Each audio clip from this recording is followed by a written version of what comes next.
Hello everyone, आप सबका स्वागत है। आरआरबी एनटीपीसी 2019 का सीबीटी 1 का मैथ्स का सॉल्यूशन कर रहे हैं। इसमें 28 दिसंबर 2020 से 22 जनवरी 2021 तक जितने भी शिफ्ट में एग्ज़ाम हुए सभी शिफ्ट के सॉल्यूशन कंप्लीट हो चुके हैं।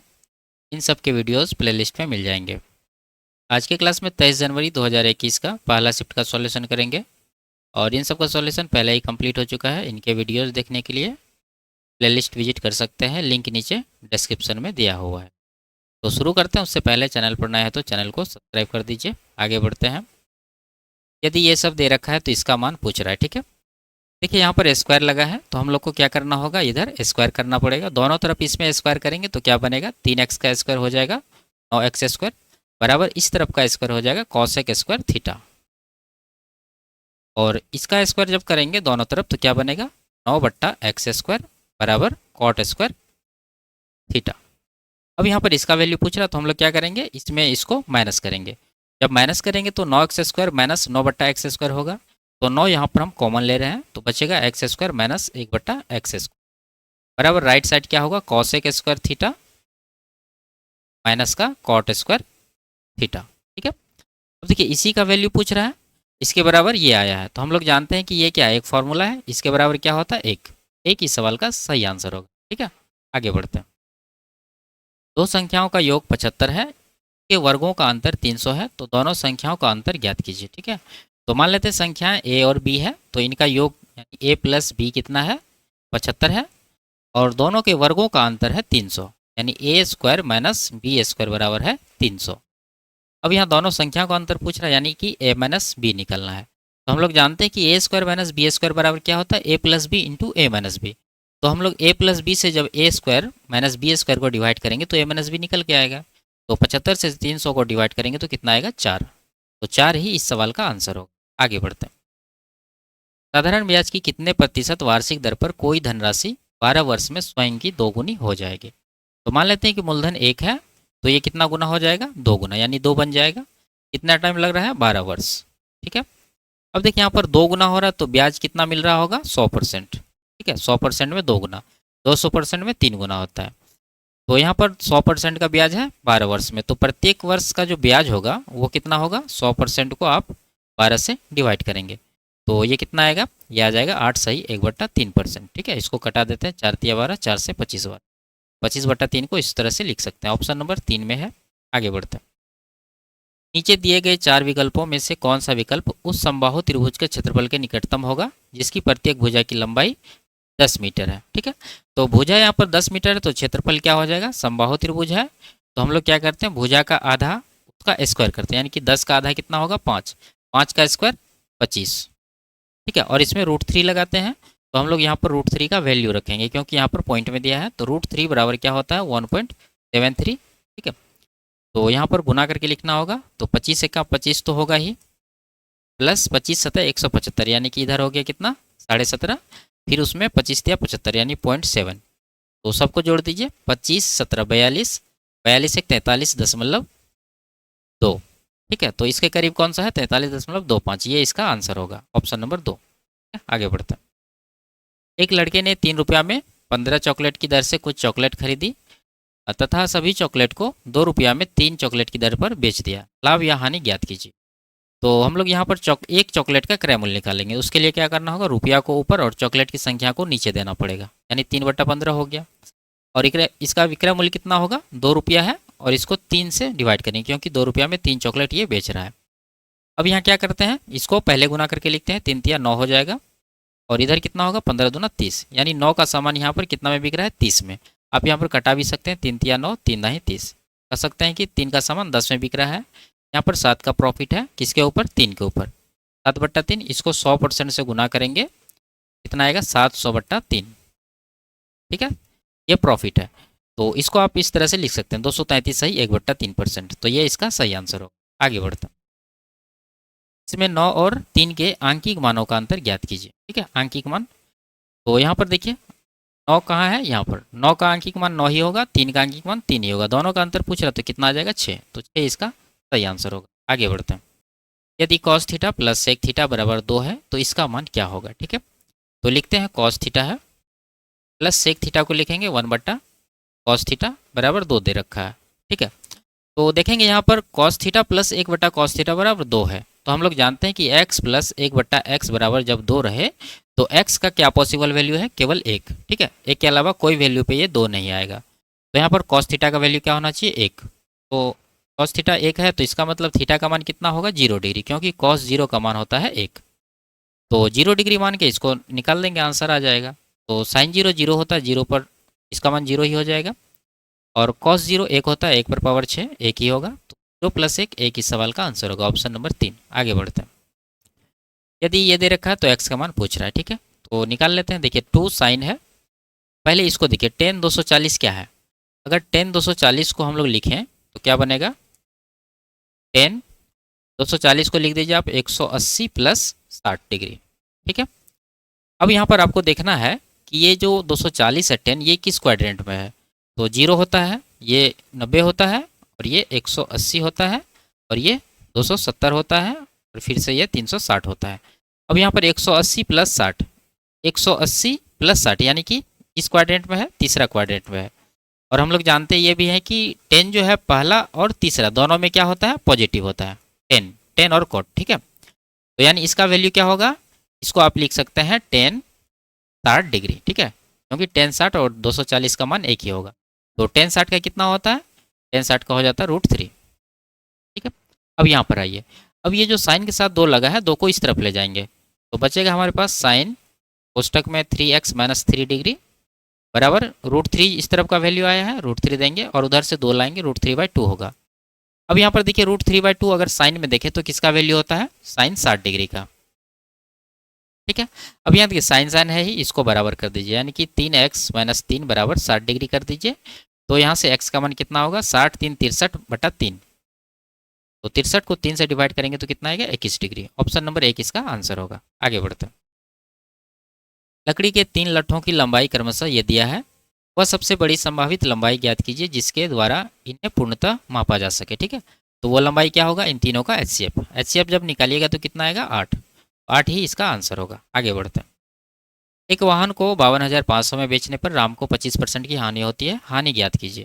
कि 25% का फ्रैक्शन होता है 1/4, यानी 4 का सामान पर 1 का लॉस हो रहा है, कितना में बिक रहा है, 3 में। जबकि यहाँ पर बिक कितना में रहा है, 52,500। इसी 3 का वैल्यू हो जाएगा 52,500। तो निकालना क्या है, लॉस निकालना है। तो लॉस कितना हो रहा है यहाँ पर, 1 यूनिट। 1 यूनिट का वैल्यू निकालना है।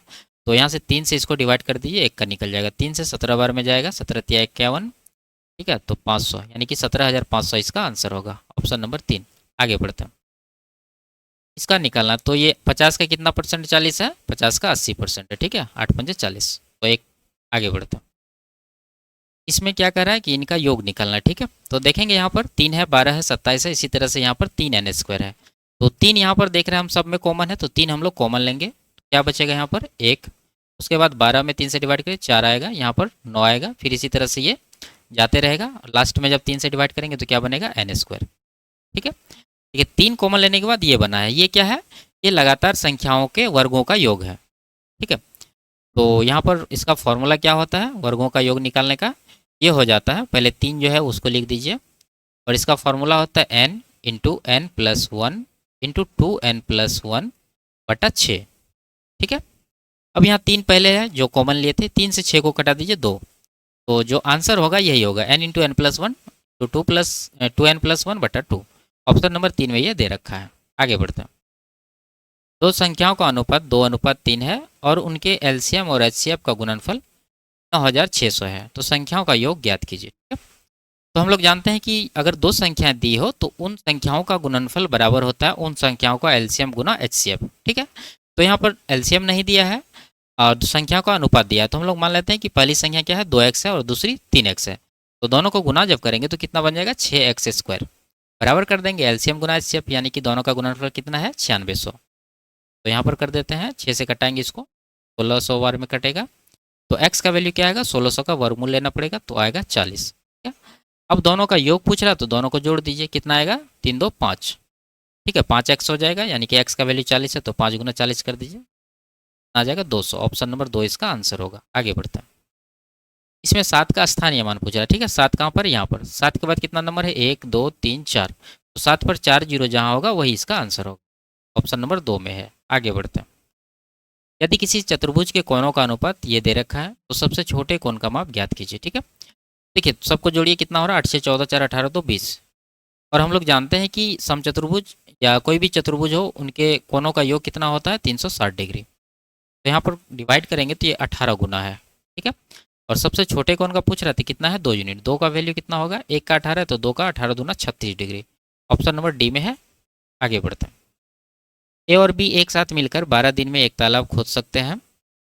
यदि ए अकेले उस तालाब को 24 दिन में खोद सकता है, याद कीजिए बी एक दिन में तालाब का कितना हिस्सा खोद सकता है। ठीक है, तो यहाँ देखिए ए और बी मिलकर 12 दिन में कर रहा है, ए अकेले उसको 24 दिन में कर रहा है, इसका मतलब बी भी इसको 24 दिन में कर रहा होगा। ठीक है, बराबर। तो आप यहाँ से एक दिन का इसका काम निकाल सकते हैं, 1/24 आ जाएगा।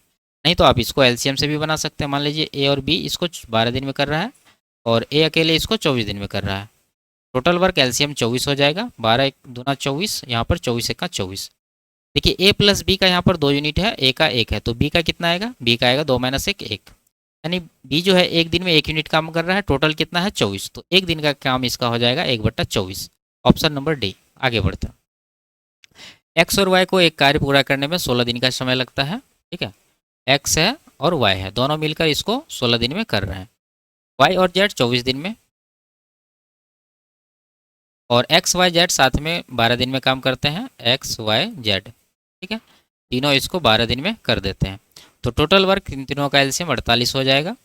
16 तिया 48, 24 दूना 48, 12 चौके 48। ठीक है, अब यहाँ एक्स और जेड द्वारा पूछ रहा है कि उस काम को करने में कितना समय लगेगा। तो एक्स और जेड का यहाँ पर एफिशिएंसी निकालना पड़ेगा।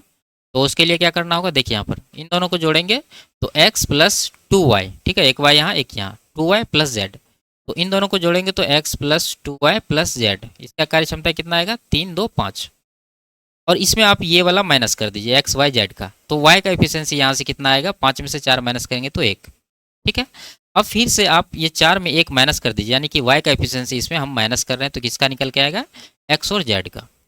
तो x प्लस जेड का कितना होगा, 4 - 1 3। 3 से इस टोटल वर्क को डिवाइड कर दीजिए, कितना आ जाएगा 16 दिन। तो 16 दिन ही इसका आंसर होगा, ऑप्शन नंबर 2। आगे बढ़ते हैं। 4 क्रमागत सम संख्याओं का योग 484 है, सबसे छोटी संख्या क्या होगी। तो यहाँ देखिए योग दिया है तो हम लोग एवरेज निकाल सकते हैं। इसको क्या करना होगा, 4 से डिवाइड करना होगा। तो 4 से जब डिवाइड करेंगे तो कितना आएगा 121। तो हम लोग जानते हैं कि एवरेज हमेशा कहाँ होता है, बीच में होता है। तो ये 121 क्या है, सम संख्या है कि विषम संख्या है, ये एक विषम संख्या है। तो सम संख्या इसके बाद वाला और इसके पहले वाला होगा। तो बाद वाला हो जाएगा 122, ठीक है, और पहले वाला 120। और टोटल कितना नंबर है, टोटल 4 नंबर है, तो 4 लिखना पड़ेगा। यहाँ पर हुआ 1 2, एक इसके बाद हो जाएगा 124, और इससे पहले जो सम संख्या होगा वो कौन सा होगा 118। ठीक है, सम संख्या में 2 2 का अंतर होता है। तो सबसे छोटी संख्या पूछ रहा तो कौन सा हो जाएगा 18। अगर बड़ी पूछती तो क्या होता 224, 124। आगे बढ़ते हैं। यदि साइन थीटा 5/13 है तो इसका मान क्या होगा पूछ रहा है। ठीक है, तो हम लोग जानते हैं कि साइन थीटा क्या होता है p/h, यानी कि ये 5 क्या है p है और 13 क्या है ये h है। तो यहाँ से b कितना निकल कर आएगा 12। 5 12 13 का ट्रिपलेट होता है।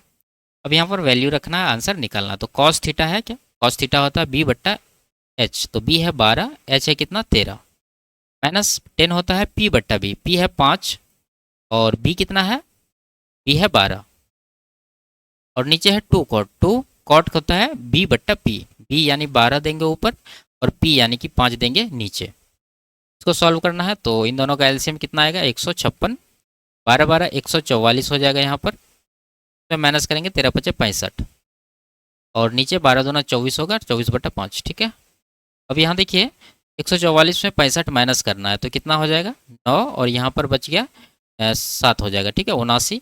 ये 5 को ऊपर ले जाएंगे, गुना हो जाएगा, और नीचे क्या हो जाएगा 156 गुना 24।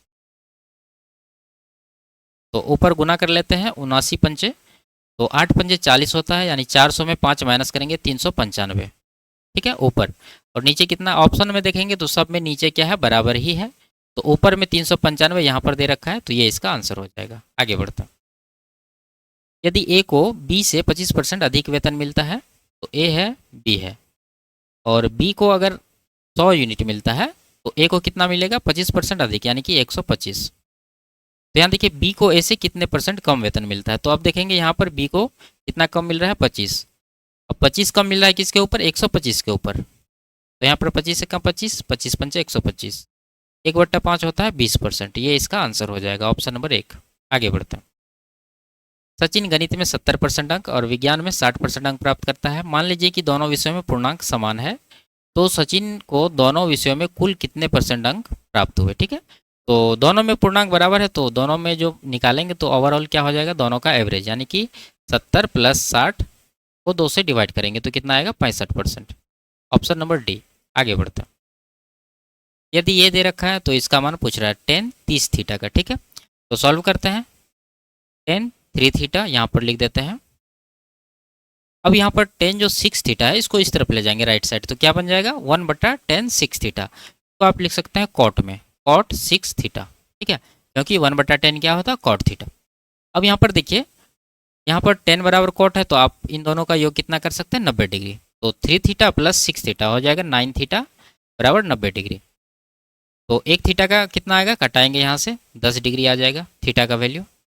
अब यहाँ पर पूछ रहा है जिसका, उसमें मान रखेंगे, यानी कि tan 30 थीटा। तो 30 को 10 से गुना करेंगे तो कितना आ जाएगा, 300 डिग्री। अब यहाँ 300 डिग्री है tan में, तो इसका वैल्यू क्या हो जाएगा, आप इसको क्वाड्रेंट से समझिए। आप 300 को क्या लिख सकते हैं, 360 - 60। ठीक है, अब यहाँ देखेंगे हम लोग कि tan जो है ये 300 किस क्वाड्रेंट में है, पहला, दूसरा, तीसरा, चौथा। चौथा में होगा, क्योंकि ये 0 डिग्री, ये 90 डिग्री, ये 180 होता है, ये 270 होता है, और ये फिर से कितना होता है, 360। तो 360 में माइनस कर रहे थे, इसका मतलब ये चौथा क्वाड्रेंट में जाएगा। और ये भी जानते हैं हम लोग कि tan जो है चौथा में क्या होगा, नेगेटिव होगा, क्योंकि tan इसमें पॉजिटिव होता है, इसमें पॉजिटिव होता है, बाकी दूसरा और चौथा में क्या होता है, नेगेटिव में। तो जो भी वैल्यू आएगा वो नेगेटिव में आएगा। तो tan 300 को आप लिख सकते हैं tan 360 - 60। तो यहाँ से 60 का वैल्यू देना है, तो tan 60 का वैल्यू कितना होता है, √3, और माइनस तो हम लोग लगा दिए हैं इसके लिए, तो माइनस का √3 इसका आंसर होगा, ऑप्शन नंबर 2। ठीक है, आगे बढ़ते हैं। दो सहभाज्य संख्याओं का गुणनफल 119 है, तो उनका एलसीएम ज्ञात कीजिए। ठीक है, तो सहभाज्य संख्या का गुणनफल और एलसीएम हमेशा बराबर ही होता है, तो इसका जो आंसर हो जाएगा, क्या हो जाएगा, 119, ऑप्शन नंबर 2। आगे बढ़ते हैं। दो वृत्तों के त्रिज्याओं का अनुपात 1:4 है, उनके क्षेत्रफलों का अनुपात ज्ञात कीजिए। ठीक है, रेशियो निकालना, तो जब त्रिज्या का अनुपात ये है तो क्षेत्रफल का क्या होगा, इसका स्क्वायर में, यानी कि 1 का स्क्वायर 1, 4 का स्क्वायर 16, तो 1:16 इसका आंसर होगा। आगे बढ़ते हैं। यदि ए बी से दोगुना कार्यकुशल है, ठीक है, ए है बी है, ए जो है बी से दोगुना कार्यकुशल है, बी अगर 1 यूनिट करता है तो ए कितना करता है, 2 यूनिट। ठीक है, दोनों साथ में मिलकर एक कार्य को 20 दिन में कर सकते हैं। टोटल वर्क यहाँ से कितना हो जाएगा, टोटल वर्क हो जाएगा 20 गुना दोनों का एफिशिएंसी 2 + 1 3 से गुना करेंगे, तो ए उसी कार्य को कितने दिन में पूरा कर सकता है। तो टोटल वर्क ये हुआ। अब इसको एक एफिशिएंसी से डिवाइड करें, यानी कि 2 से डिवाइड करेंगे, 2 दाही 10 कट जाएगा, तो 10 या 30 दिन इसका आंसर होगा, ऑप्शन नंबर 3। आगे बढ़ते हैं। एक शहर की जनसंख्या में प्रतिवर्ष 10% की वृद्धि दर्ज होती है। यदि वर्तमान में शहर की जनसंख्या 6400 है, तो 2 वर्ष बाद शहर की जनसंख्या कितनी हो जाएगी। ठीक है, रेशियो से आराम से बना सकते हैं। 10% का फ्रैक्शन 1/10, यानी कि एक वर्ष में 10 से 11 होगा, तो 2 वर्ष के बाद है तो इसका क्या करना होगा, स्क्वायर। तो 10 का स्क्वायर 100, 11 का स्क्वायर 121, तो ये 100 यूनिट का वैल्यू ये जो दे रखा है 6400, इसके बराबर हो जाएगा। तो यहाँ पर कितना गुना है, 64 गुना। 121 का निकालना है तो इसका भी 64 गुना करेंगे, तो कितना हो जाएगा, 121 गुना 64 करना है। ठीक है, तो हम लोग यहाँ पर मल्टीपल चेक करेंगे। 121 में क्या है, 11, क्या ये 11 से कट रहा, 7 2 9 7 4 11 नहीं कट रहा है। ठीक है, ये कट रहा है 11 से, ये नहीं कट रहा है, ये भी नहीं कट रहा है, तो एक ही ऑप्शन है 11 का मल्टीपल, यही इसका आंसर हो जाएगा। ठीक है, आगे बढ़ते हैं। वह छोटी से छोटी संख्या ज्ञात कीजिए जो इन सबसे पूर्णतः विभाज्य है। तो 7 14 28 35 42 सबसे विभाज्य, तो 7 से हम लोग चेक कर लेंगे, ये 7 का मल्टीपल नहीं है, ये 7 का मल्टीपल है, ये भी नहीं है, और ये भी नहीं है, तो एक ही ऑप्शन है हमारे पास, ये इसका आंसर हो जाएगा। ठीक है, आगे बढ़ते हैं। इसका गुणनफल निकालना। ठीक है, ये पैटर्न को समझना है पहले, तो इसका निकालते हैं एलसीएम, क्या हो जाएगा, x+1 नीचे, ऊपर क्या होगा, x+1 गुना 1, x+1 होगा, उसमें 1 माइनस करेंगे तो ये बन जाएगा x। ठीक है, ये हो गया पहला पद। दूसरा पद क्या होगा, x+2 गुना 1, इसमें 1 माइनस करेंगे तो x+1 बचेगा, और नीचे हो जाएगा x+2। और तीसरा पद क्या होगा, तीसरा पद अगर निकालेंगे तो नीचे x+3 है, ऊपर क्या होगा, x+2 हो जाएगा। इसी तरह से ये हो जाएगा। लास्ट वाला को भी निकाल लेते हैं, 2x गुना 1, उसमें 1 माइनस करेंगे, यानी कि 2x - 1, और नीचे आ जाएगा 2x। अब यहाँ देखेंगे हम लोग क्या पैटर्न पकड़ रहा है। यहाँ देखिए x+1 कट रहा है, x+2 कट रहा है, तो ये भी यहाँ पर कटेगा और ये भी यहाँ से यहाँ पर जो पद होगा उससे कट जाएगा। तो बचा हमारे पास ये x और नीचे बच गया यहाँ पर लास्ट वाला 2x। तो यहाँ भी x और x कट जाएगा तो बचेगा क्या, 1/2। यही इसका आंसर है। आगे बढ़ते हैं, इसका मान निकालना है। देखिए जब इस तरह का रहे तो यही x का वैल्यू हो जाएगा और ये y का हो जाएगा और ये z का हो जाएगा। यहाँ पर रखेंगे, सबको जोड़ना है। 6 5 11, 11 22 ऊपर हो जाएगा, नीचे z का वैल्यू कितना है 11, डिवाइड करेंगे 2 आएगा। ऑप्शन नंबर 3 इसका आंसर होगा। आगे बढ़ते हैं, क्या निकालना है। तो सब में एक एक अंक का पुनरावृत्ति है, आप इसको फ्रैक्शन से कर सकते हैं। ये कितना हो जाएगा 5/9, ये हो जाएगा 6/9। ठीक है, यानी कि सबको जोड़ दीजिए, नीचे 9 दे दीजिए। नहीं तो आप लिख सकते हैं यहाँ पर 7/9। आप एग्जाम में इस तरह से नहीं लिखिएगा, टाइम वेस्ट होगा। 6 5 11 7 18 8 26, नीचे हो जाएगा 9। तो 26/9 कितना होगा, 2 सही 8/9। ऑप्शन नंबर 1 इसका आंसर होगा। आगे बढ़ते हैं, तो ये लास्ट सवाल था। वीडियो आपको कैसी लगी कमेंट में ज़रूर बताइए। अच्छी लगी तो वीडियो को लाइक और चैनल को सब्सक्राइब कर दीजिए। फिर मिलते हैं अगले क्लास में, तब तक के लिए बाय बाय, टेक केयर।